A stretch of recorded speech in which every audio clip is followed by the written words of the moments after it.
Hi, my name is Malini and today I'm very excited to show you how to make some savory pancakes. I'm going to make two types of savory pancakes and two types of sweet dessert pancakes. And I'm going to still keep with the VE Day theme, and I'm going to make a Russian pancake, filled pancake called blinchiki. So the pancake mix is essentially the same, which is 500 grams of flour, 400 grams of minced meat, which will be for the filling. But for the pancake itself, it's 2 eggs, 500 grams of flour, 400 ml of milk, and some butter, and 2 eggs. For the filling, we have minced meat, 2 onions, 4 cloves of garlic, a little bit of ginger. Of course, you can use the jarred ones which are already made and pureed for you. Then we use some tomato chopped. You can also use some fresh tomatoes. So that's for the pancake, the Russian one. I'm also going to be making an Italian pancake called crespelli. So for that I have spinach and I have ricotta and some hard cheese to sprinkle on top when you bake it. And I also have some other soft cheeses that can go in with the spinach. And here I have some chili, I have flat leaf parsley and some spring onions and leeks. And you will see what I will be doing with that. In addition, if you are on a diet and you don't want to be eating too much carbs and you want to avoid the pancakes, I'm going to show you how you can make the same meat filling in cabbage leaf. So we have to blanch the cabbage leaves and get rid of the stalk bit and then wrap it and make it the same way you'd make the pancakes. I'm still staying with the VE Day theme. And for dessert, I'm going to make some crêpe Suzette, which is a French pancake. For the crêpe Suzette, we need Grand Marnier, which is essentially a brandy which has sugar caramel and orange liqueur. So I don't have Grand Marnier, but I can incorporate the oranges and the sugar caramel to brandy, so we can flambe it, or we can even use it for the sauce that goes on top of the sweet pancakes. So for the pancake batter, to make for 4 people, I have 2 eggs, 400 grams of butter, 400 ml milk, and 500 grams of flour. So the pancake batter, you just incorporate everything, beat it thoroughly. You can use an electric whisk or you can beat it with a hand whisk, and then you just make the pancakes in a pan. I'm going to show you all of that.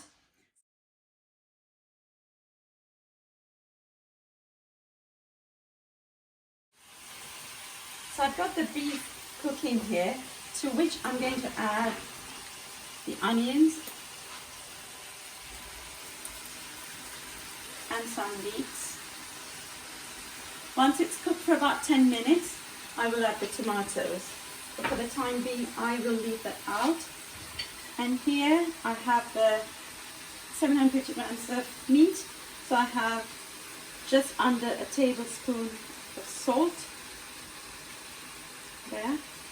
You can always add salt if you think it's necessary. Then I have a tablespoon of pepper. Just going in there.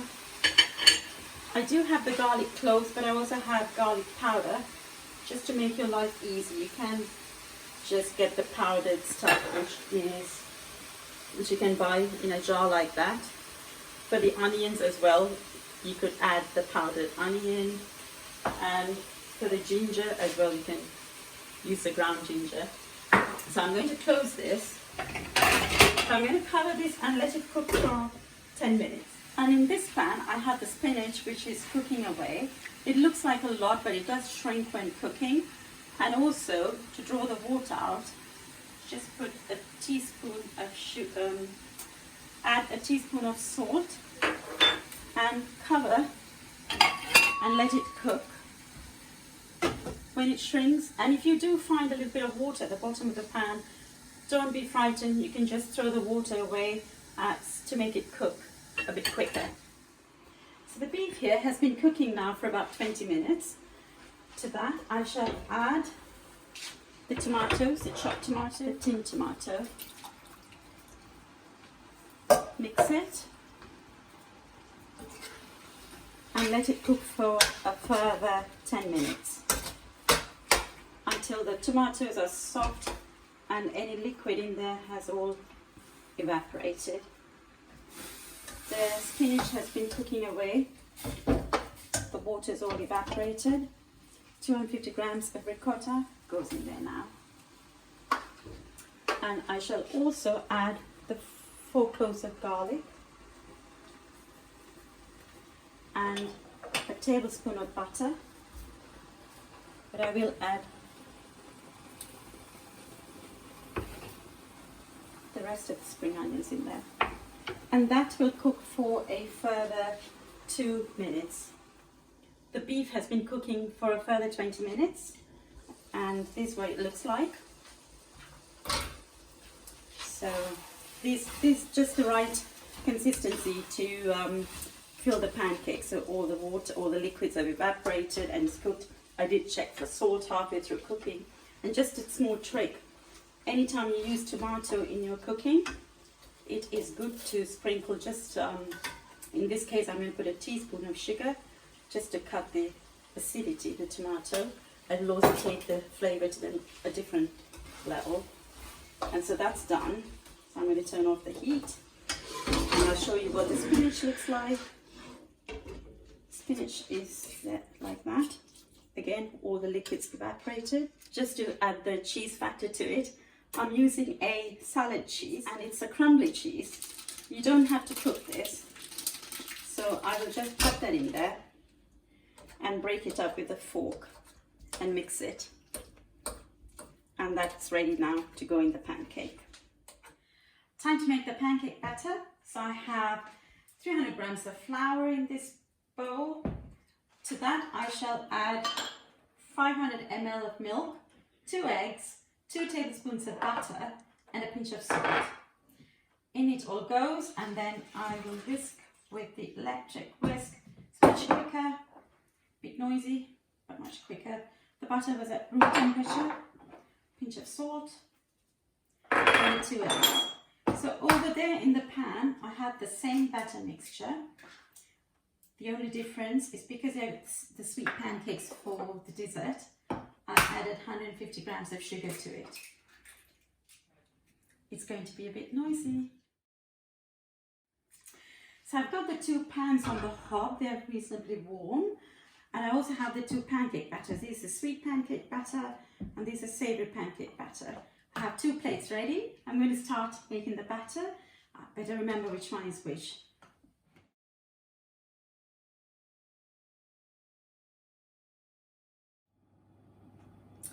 So I've got the pancake stack here, which is for the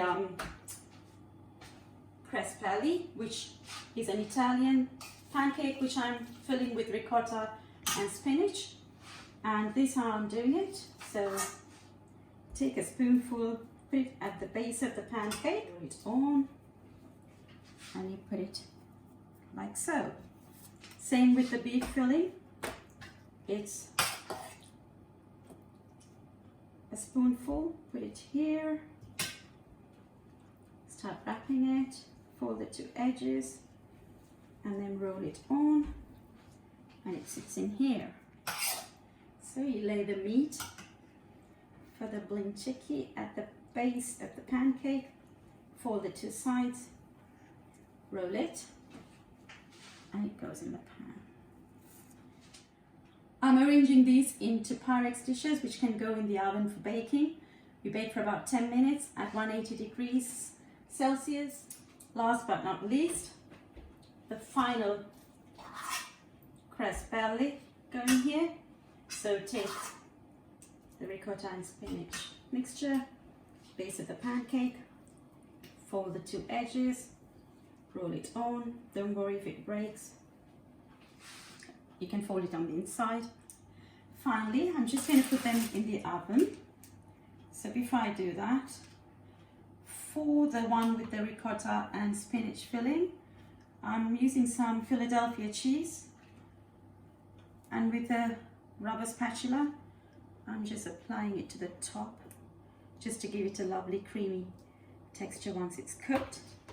And another very quick and simple trick is, rather than make your own sauce, you can use a lasagna sauce or a pasta sauce to go on top. So I'm going to pour that like so. So this is going to go in the oven and cook for about 20 minutes. Everything in there is cooked, it's just to brown the top. And I'm going to sprinkle some grated cheese. This is going to be so scrum delicious. Got so much of cheesy goodness in there. So that is my crespelli made. I've made some tweaks, so if you're an Italian watching, please do excuse me for that. And I'm not going to punish anyone who likes a bit of chili. So I've got some chili here, which is red and green chili. Came out of this packet. It's got 2 chili bars, so it's not very hot. Like if you compare that to that, that's got 3. So the more chilies you have, the hotter it is. So I've got some red chilies, which I'm going to sprinkle just on the side here for anyone who likes a bit of chili heat. Okay, like so. And then a little bit of green chili as well. It will also look very pretty. And this is the blinchiki, the Russian version of the savory pancake. For that, we just put some tomato sauce on top. Again, I've used tomato and basil, which comes out of a jar, so saves you the trouble of making your own sauce. And the difference between the two is that for the base of this, you would just put oil so the pancakes don't stick. Just any vegetable oil. And for the Italian version, which is called the crespelli, you put olive oil. So now this is ready to go in the oven, 180 degrees Celsius, for about 20 minutes just to brown the top.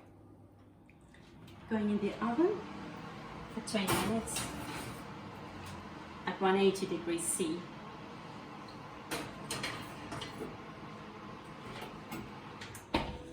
So here are the lovely, amazing crepes that I have made. So now I'll show you how to make the sauce to go on top of it to make the crepe Suzettes. So I have 1 cup of sugar going over the hob. To this, once it caramelizes, which may take a couple of minutes, so we're going to speed up the video. Once it caramelizes, I'm going to add half a cup of orange juice, and I have deliberately used blood orange just to give it a bit of drama. It'll look lovely and red. I'm going to use 1 tablespoon of butter. And finally, I'm going to add the zest of 1 lemon and zest of 2 oranges. So here the sugar is now caramelized. So to this, I've just reduced the flame, and to this, I will now add the blood orange juice.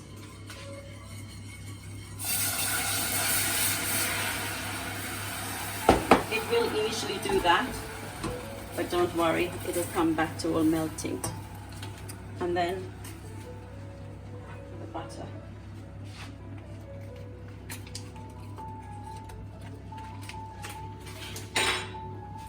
Continue to stir until it's all incorporated. Have you ever been to a country and had expectations of seeing certain things? When I first went to France, I was hoping to see, I thought I will see a lot of ladies, skinny ladies, tall, with hats, long gloves, holding up their poodle in a leash and walking with high heels, stilettos. But actually I didn't see any. Perhaps I wasn't in the correct areas to see those people. So I've got my fascinator here when I make the crepe Suzette. I want to wear it, and it's for your viewing pleasure. It matches perfectly, actually. So now the sauce is cooked. You can see the sugar has all melted and incorporated with the orange juice, and it looks an amazing ruby red. And now I will pour it over the pancake. Doesn't it look amazing? It's gorgeous.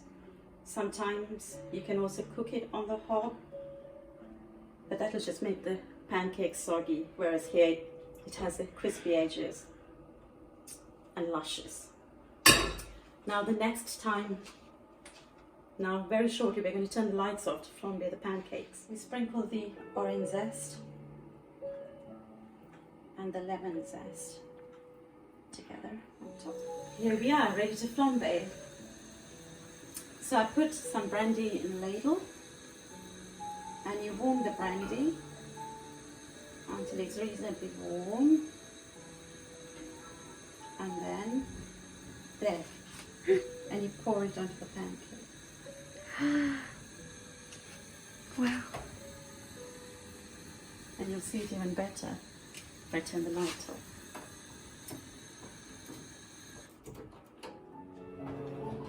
So here's our crisp belly and the blinch cake coming out of the oven. Hi everybody, I'm back and I've finished making the drinks to complement my mum's cooking. So on this side here we have some red and blue syrup drinks, the coloured ice cubes, topped up with some Sprite in each glass. This one has some bruised mint leaves, this one has some bruised basil leaves. And on the side we've just garnished it with a slice of strawberry and lemon.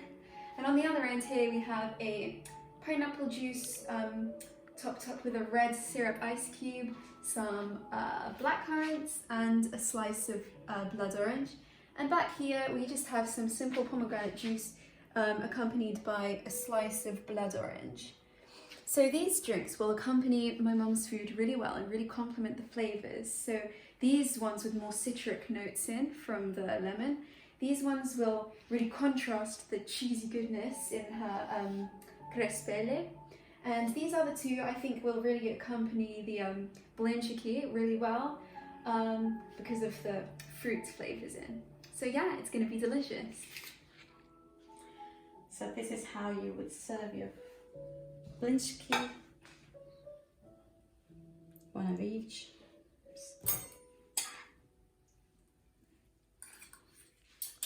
And your crespelle.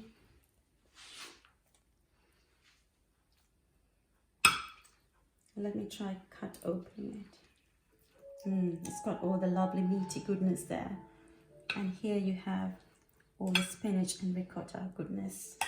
Lovely. And then here we have the crepe Suzette. So if you enjoyed watching my video, and I hope you've learned how to make these, I would really encourage you to make your own. And at the same time, if you can donate to the NHS, you have the link below for ease of reference. Even if it's just £1, you know what they say, it's every drop of water that makes a mighty ocean. Thanks for watching. Bye.